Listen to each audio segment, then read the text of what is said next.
జై రామానుజ. అస్మద్గురుభ్యో నమ. అందరికీ దాసోహాలండి.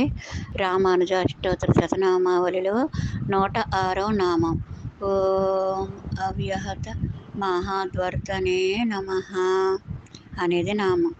అడ్డు లేని గొప్ప మార్గమును శ్రీవైకుంఠమును తన ఆధీనంలో గల రామానుజుల వారికి నమస్కారములు.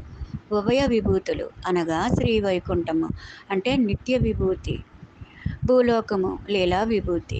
ఈ రెండు భగవంతుని ఐశ్వర్యములే. ఈ రెండిటిపైన సమస్త అధికారములన్నీ శ్రీమన్నారాయణుడు శ్రీరామానుజుల వశం చేసిరి. శ్రీరామానుజులు చూపిన భక్తి శరణాగతి మార్గము తిరుగులేనిది, అడ్డులేనిది. దానికి రామానుజ దర్శనము లేదా ఎంబరమన్నార్ దర్శనము అని పేరును సాక్షాత్తు శ్రీరంగనాథుడే పెట్టి ఈ లోకంలో వృద్ధిపరిచినాడు. ఇట్టి తిరుగులేని మార్గంను సిద్ధపరిచిన శ్రీరామానుజుల వారికి ప్రణామములు. జై రామానుజ.